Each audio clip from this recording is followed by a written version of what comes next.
Hi everyone, this is Heidi and you're watching Heidi K Makeup. I haven't put up a video in a while, probably about a week or so, because I've been kind of thinking about this and I feel like I need to share it with you all. I have been kind of missing from YouTube for over a year now, and that's for personal reasons. We're not going to get into that. But because I've been missing from YouTube, I've kind of missed some big deal updates. And recently, I believe it was just this last week, there was a whole controversy that kind of came up. I first read about it on Temptalia.com and then saw some of the people that I subscribed to posting about it. And for those of you that don't know, Urban Decay was bought by L'Oreal.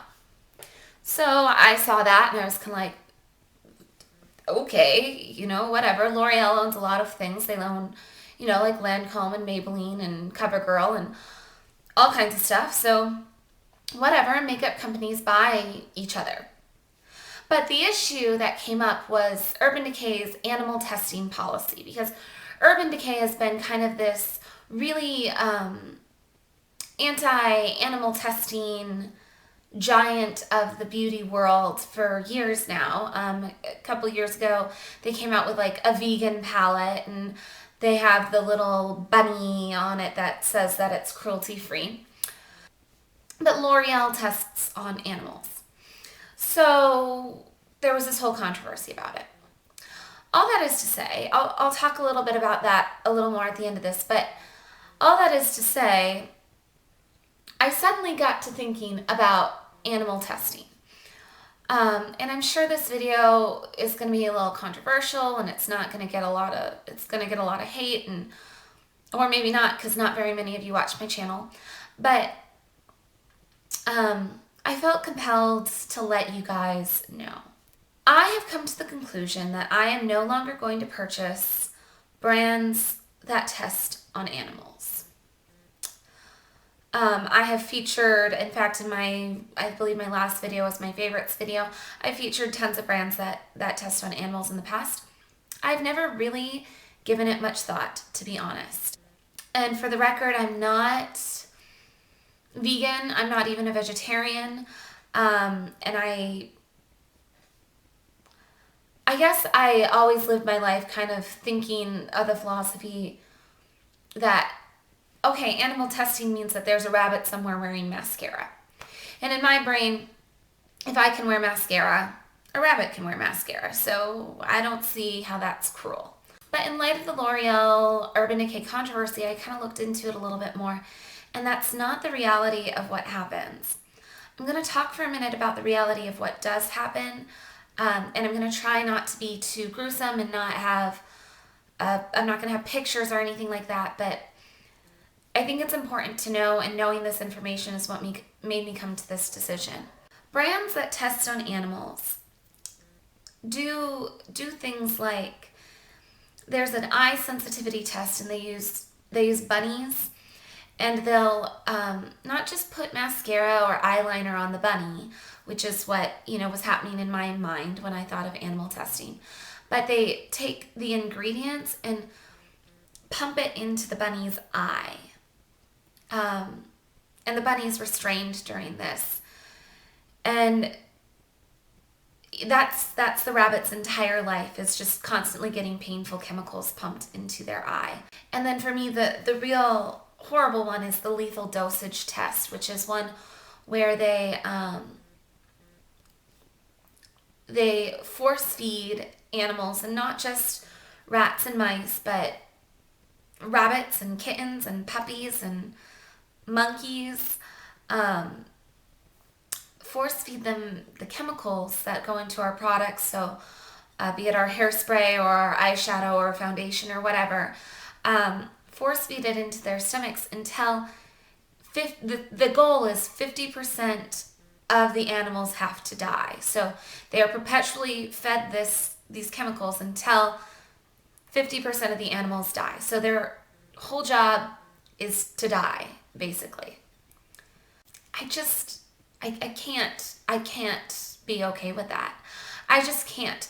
There's no reason why they need to do that, especially when there are so many alternatives to those kinds of tests that are more accurate. Human bodies don't react the same way animal bodies react to something. So just because a rabbit has a skin sensitivity to some foundation doesn't mean that I will. And just because they don't doesn't mean that I won't. And so they have testings that are through human volunteers. No, they don't do the same sort of tests. So it's a human volunteering to wear the mascara or the eyeliner or whatever it is. And there are tests that they can do on scientifically developed skin cells in order to give more accurate test results and let you know how the product is really going to react on a person.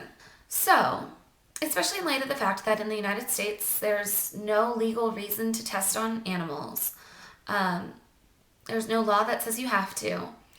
I just have a really hard time supporting companies with my money that choose to do that. So I also want to say I'm only talking about makeup here. And this is where I think I'm going to get some controversy. I'm not talking about medicine. That's a whole separate issue, and I'm a makeup YouTuber, so we're not discussing that here. I'm talking just about makeup. You can discuss the merits of scientific studies on medicine, animal testing, elsewhere. And my opinion is irrelevant to that. But there's no reason why a puppy has to die so that I can have the blush that I want. In my mind, I always thought, oh, a puppy has to die. That sounds ridiculous. But the reality is, a lot of these animals do die. And not just die, but die cruelly. And it just doesn't sit well with me. I don't care how good the blush is. I can find other blushes from amazing companies like Too Faced and Tarte and NYX and e.l.f. that don't test on animals and feel good about my decision. So, what I'm going to say is, in terms of how things are going to happen on my channel, I own a lot of things in my collection that are tested on animals. Unfortunately, a lot of things. And I'm still planning on using them. Because I don't want to be wasteful and because I have so much. So it'll probably be quite a while before all of it's cleaned out of my collection. So if I'm using a product that I know for a fact is tested on animals, I'm not going to tell you the name of the product or the brand. So I'll just hold up, say, the lipstick and say, you need a matte blue-based red lipstick that looks like this, and not say, this is from brand thus and such, and this is what color, what shade name it is. Because I have it and I want to use it. And right now I'm going through the process of trying to use up my stuff. I'll happily let you know the brands that I'm using that do not test on animals, what their shade names are, and all of that. So I'm going to continue to use the stuff that I have. And then I want to talk a little bit more about the Urban Decay thing. So Urban Decay is now owned by L'Oreal, and there are two different kinds of views on this, because Urban Decay does not test on animals. Just like the Body Shop is owned by L'Oreal, the Body Shop does not test on animals. But there are people who won't buy Urban Decay or won't buy the Body Shop. I believe Bare Minerals is owned by Shiseido or something like that too. Bare Minerals doesn't test on animals, Shiseido does. There are people who won't buy those brands, the Body Shop, Urban Decay, Bare Minerals, because they figure the money is going right back to L'Oreal or Shiseido. And so, in a sense, I'm supporting that brand, which is testing on animals, and I'm not okay with that. So that is one philosophy of using that product.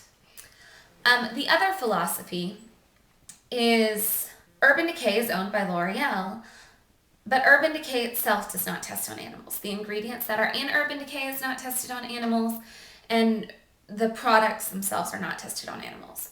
So I will continue to buy and use Urban Decay in the hopes that L'Oreal will see that it is profitable to not test on animals, and to let L'Oreal know, hey, if you stopped testing on animals, I would buy your other brands. I would buy Lancome and CoverGirl and Maybelline if you stopped testing those products on animals.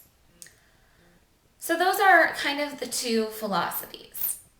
I know a lot of people fall into the philosophy of, I'm not going to buy Urban Decay because it's owned by L'Oreal.